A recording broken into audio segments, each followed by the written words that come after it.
de Monsieur le Président, tout ça, ça sera clair. Vous n'avez pas répondu à la question. Je ne réponds plus à votre question. Voilà.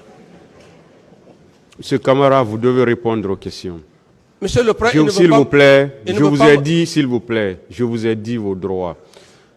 C'est vous qui aimez faire trop de commentaires. Je vous ai dit vos droits. Et surtout, calmez-vous. Calmez-vous.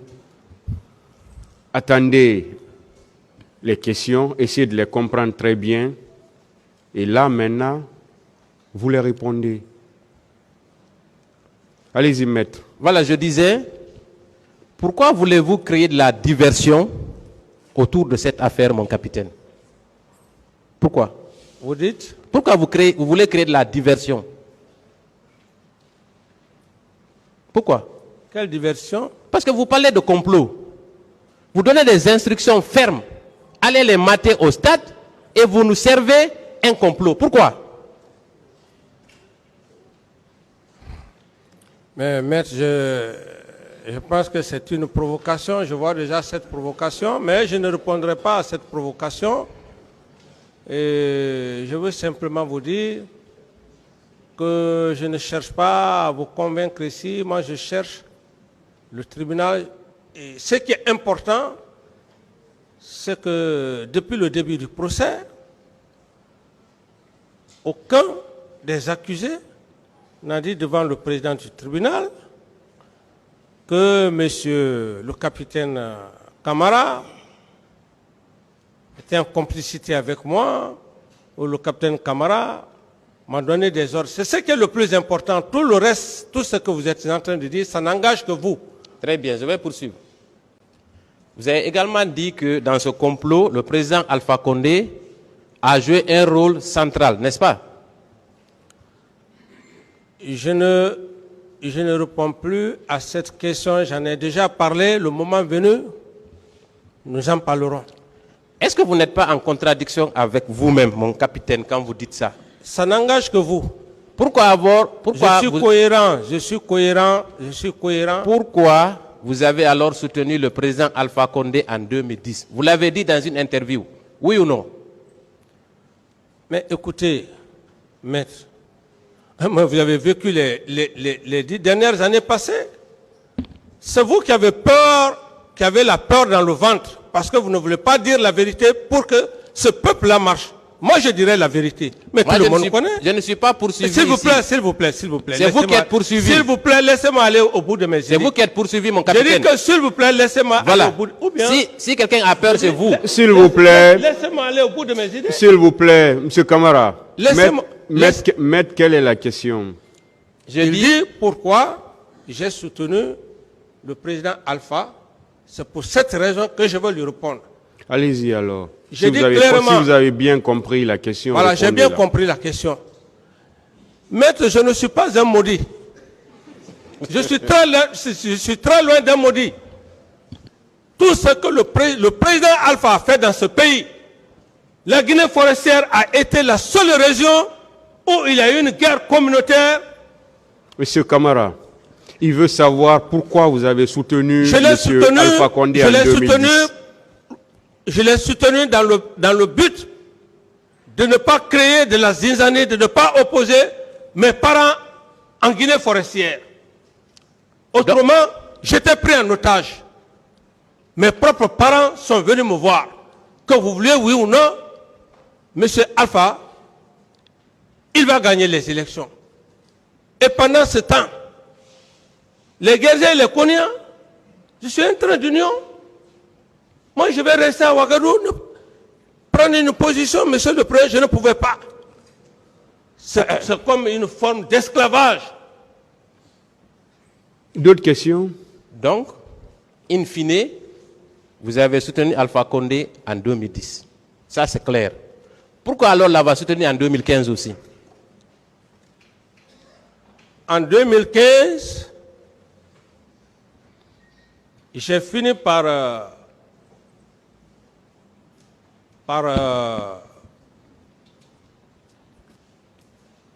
me déchaîner. Me déchaîner comment? C'est vous qui ne connaissez pas le capitaine Dadis. En 2015, j'ai jugé nécessaire de venir en Guinée. Je savais que si je venais, j'irais directement en prison civile. Et même si je mourais à la prison civile, j'allais l'accepter. Parce que mes parents étaient dans une grande souffrance. C'est pour cette raison, en 2015, je ne lui ai pas soutenu. Chaque fois qu'on le soutenait, c'était des fausses promesses. Le lendemain, ce sont des cognats et des guerriers qui s'entredéchirent. Est-ce que vous l'avez soutenu également en 2020? Vous dites? Vous l'avez soutenu encore en 2020, n'est-ce pas? 2020. Oui, pour le troisième mandat, mon capitaine. Mais le troisième mandat, mais allez-y, demandez la grande gueule. Moi, je ne suis pas un homme fou. Quand la presse est venue, quand il a envoyé, comment dirais, la grande gueule, me voir, j'ai dit, où est la Constitution? Je ne peux pas soutenir sans Constitution. Et c'est là où d'ailleurs j'ai dit le mot, j'ai dit que le faire, je suis un ancien président, ce serait de mettre de l'huile sur le feu. Mon capitaine, vous voyez, cela contredit tout ce que vous avez dit. Sous prétexte que vous dites au départ qu'il a comploté contre vous, et c'est vous qui le soutenez. Vous savez en contrepartie de quoi? En contrepartie des ministres, de vos proches qui ont toujours été nommés dans les gouvernements successifs de M. Alpha Condé. Donc arrêtez de créer la diversion. Non, vous... Maître, question. Maître, pourquoi vous trompez. Pourquoi vous voulez insulter l'intelligence des Guinéens, mon capitaine? J'ai dit bien, vous le savez très bien là où vous êtes. Vous savez ce que le professeur Alpha Condé a fait dans ce pays. Vous le savez? Oui, bien sûr. Vous le savez? Oui, mais vous l'avez soutenu pour qu'il fasse du mal au pays comme vous l'avez fait auparavant, n'est-ce pas? Et le mal qu'il faisait, comment dirais chez moi. S'il vous plaît, posez des questions. Vous savez, mon capitaine. Allez-y. Mon capitaine, vous ne pouvez convaincre personne que vous n'avez pas soutenu le professeur Alpha Condé en contrepartie de l'argent et des postes ministériels pour vos proches. Ça n'engage que vous? Oui.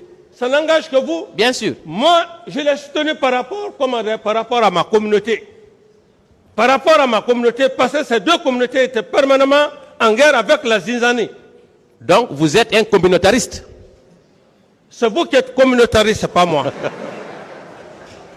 S'il vous plaît, maître, revenez maintenant au fait. Voilà. Merci, Monsieur le Président.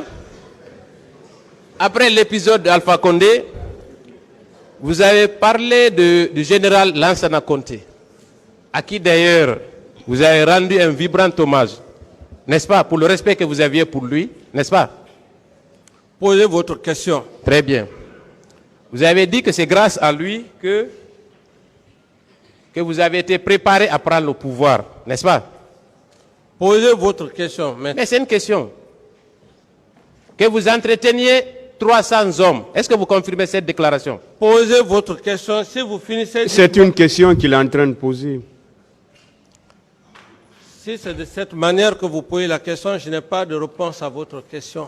Est-ce que, mon capitaine, pendant le régime de Lansana Conté, vous entreteniez 300 soldats guinéens, que ce soit pour les sacs de riz, que ce soit pour les besoins alimentaires et de l'argent? Est-ce que vous donniez de l'argent régulièrement aux soldats guinéens? Je ne réponds pas à cette question. Est-ce que ce n'est pas ce qui vous a rendu populaire au sein de la Grande Muette? Qu'importe l'essentiel, je n'ai pas fait du mal. Et le plus important est que ce grand homme, c'est Dieu qui m'a mis dans son cœur. C'est ça, je ne suis pas allé au marché pour chercher cette estime. C'est le plus important. Voilà. Vous avez maintenant toujours... que vous prenez que vous jugez ça sous un autre angle, ça n'engage que vous. Est-ce que, mon capitaine, vous avez toujours parlé de la lutte contre la gabégie comme étant votre cheval de bataille, n'est-ce pas? Je dis que je ne réponds plus à votre question. Et par conséquent, je vais demander à Monsieur le Président que je vais garder mon droit de silence à cet avocat. C'est votre droit, mais vous ne pouvez pas l'empêcher de poser ces questions. Vous avez vos droits, il a les leurs. Donc, il va poser ces questions et vous allez les répondre. Mais puisque... S'il vous plaît, je vous ai dit vos droits. Ces droits aussi, il a aussi le droit de poser ces questions. Voilà. Allez-y, maître. Alors, moi, la question que je me pose, et je vous la pose d'ailleurs, à combien étiez-vous payé à l'époque? Je ne saurais vous le dire. Donc, techniquement, il était impossible pour vous d'entretenir 300 soldats si vous-même vous ne participiez pas à des détournements, n'est-ce pas? Je dis que je ne saurais vous le dire. Ça n'engage que vous. Très bien, on va poursuivre. Ça n'engage que vous. Mon capitaine, quand vous êtes arrivé au pouvoir, vous avez fait la gabegie financière, des discours creux. Est-ce que vous-même, un discours creux, ce n'est pas une injure, confrère, s'il vous plaît? Continuez, maître. Alors?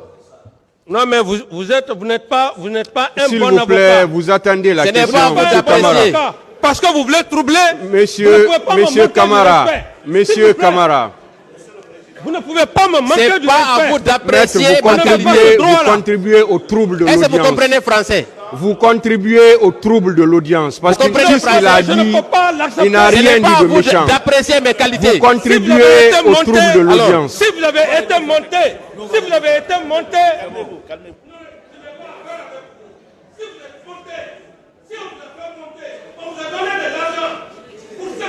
Monsieur Camara,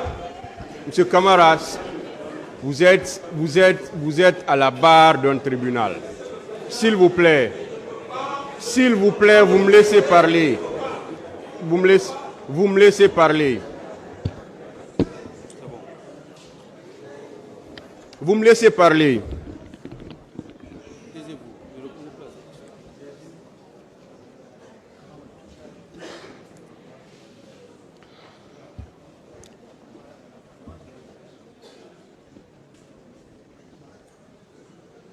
Nous sommes dans une salle d'audience.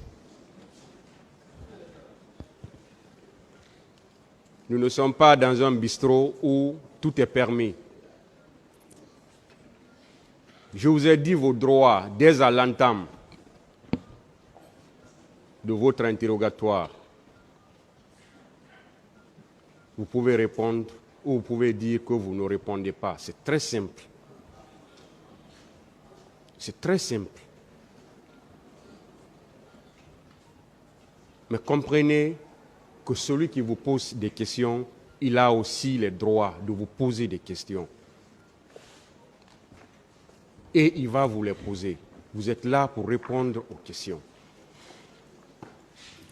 Dès qu'il y a un terme offensant ou il y a des propos vraiment qui ne doivent pas être employés, là le tribunal va intervenir directement pour demander à ce que ces propos soient retirés, ou bien qu'on ne vous les dise pas. Mais il y a des termes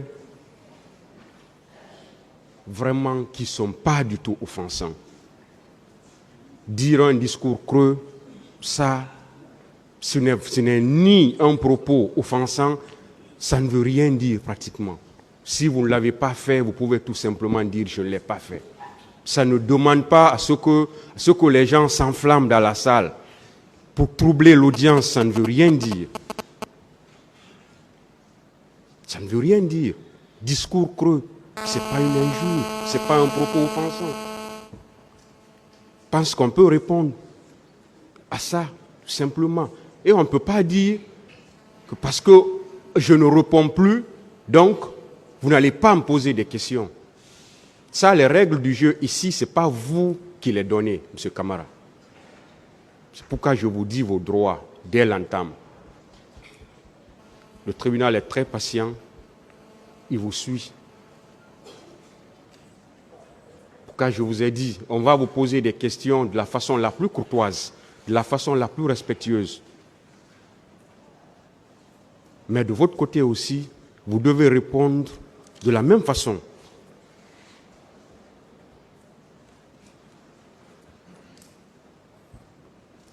Donc, ça va se passer comme ça. Ce sont les règles ici. On va vous poser toutes les questions qui tendent à éclairer la lumière du tribunal. Vous-même, vous avez fait votre discours. Vous avez parlé assez de choses ici. Assez de choses. Et on est en train de vous poser des questions sur ce que vous-même vous avez dit à l'audience ici. Donc, tout ce que vous avez à faire, c'est de répondre à ces questions-là. C'est de répondre à ces questions. Je vous ai même dit, vous pouvez répondre par oui ou par non. Ou vous dites, je ne réponds pas à cette question. Parce que ça, c'est clair, ça, c'est très simple. Mais si vous vous énervez et que vous voulez que ce que vous voulez, que ça se passe comme ça ne peut pas se passer comme ça. Vous avez certes des droits, mais vous avez également des obligations. Voilà. Et c'est comme ça que ça va se passer, M. Camara. Ça n'a pas commencé avec vous. Tous les accusés qui se sont succédés avant vous, ça a été pareil. Et ça va continuer comme ça pour vous, ainsi que les autres accusés qui vont venir après vous. Ça va se passer comme ça. C'est ça les règles. Maître DS, continuez. Merci, Monsieur le Président. Continuez, Maître DS. Voilà, merci, Monsieur le Président. On va venir, lors de la prise du pouvoir, vous avez indiqué avoir reçu 22 millions de dollars, n'est-ce pas, mon capitaine? Où sont ces 22 millions?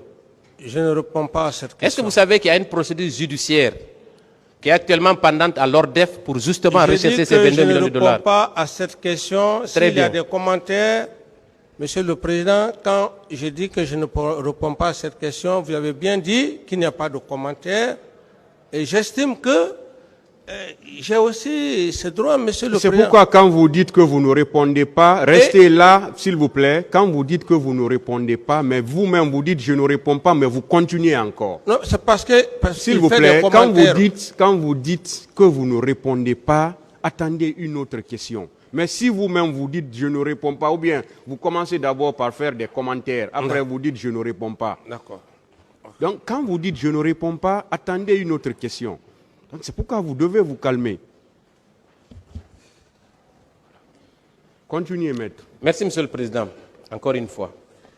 Est-ce que vous savez que des poursuites sont engagées pour la recherche de ces 22 millions de dollars? Je n'en sais rien. Donc, vous et le général Konaté, il va falloir d'un moment à un autre vous expliquer sur ces faits. Je passe. Lors de votre premier interrogatoire à la barre, le jour-là, vous avez demandé le renvoi pour cause de maladie, vous avez déclaré ceci. Un officier d'état-major est fait pour la prison et la guerre. Est-ce que vous maintenez cette déclaration, mon capitaine? Je voulais juste dire le caractère d'un officier d'état-major. Un officier d'état-major, c'est un homme de caractère au sens le plus élevé de l'honneur et de la dignité. Et lorsqu'il accepte aller sous le drapeau, il ne va pas sous le drapeau pour faire plaisir à quelqu'un, il va sous le drapeau pour défendre les couleurs. D'où par conséquent, il peut trouver la mort, il peut trouver, et si d'ailleurs il est pris prisonnier pendant la guerre, il est fait comme prisonnier, c'est dans ce sens-là qu'il faut comprendre qu'on n'est pas officier qui le veut. Voilà. Merci pour ces brillantes explications, mon capitaine. Mais est-ce que moi j'ai envie de vous dire que la prison est un déshonneur pour un officier d'état-major? Un officier d'état-major ne va en prison que quand il a commis des crimes. Et dans votre cas, vous êtes responsable de la mort de plus de 150 personnes. Raison pour laquelle vous êtes en prison, mon colonel. Est-ce que aujourd'hui on peut dire que vous êtes un homme d'honneur? Je suis un homme d'honneur pour la simple raison qu'il y a plus de 10 ans, j'ai toujours demandé qu'il y ait justice. C'est ce qui fait la différence d'un officier d'honneur. Le tribunal, le tribunal appréciera ainsi que le public. J'en ai terminé. Calmez-vous, j'en ai fini. Laissez-moi parler. Merci beaucoup. Je n'ai plus besoin de votre réponse. C'est bon, Monsieur le Président, j'en ai terminé. Personne ne m'a obligé de venir du Burkina Faso. Je suis venu. Asseyez-vous. Je suis venu de moi-même. Vous vous enflammez. Asseyez-vous. Je suis venu. Monsieur Camara, c'est bon, hein? Je suis venu. Bon, vous avez répondu, c'est bon. Je suis venu mettre. Monsieur Camara, vous vous arrêtez.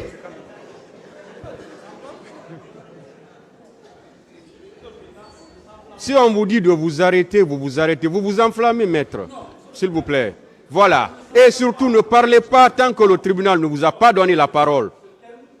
Si, parce que vous parlez, vous n'avez pas la parole. Le tribunal ne vous a pas donné la parole. Je ne sais pas pourquoi vous le faites. Votre client est en train de répondre.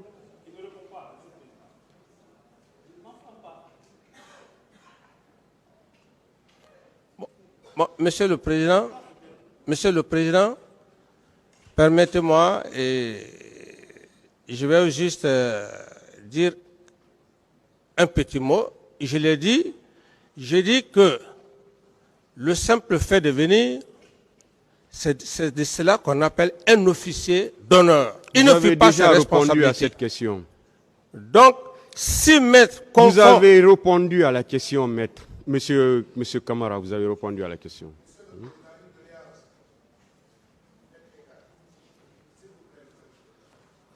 Oui, allez-y. Dure jusqu'à maintenant.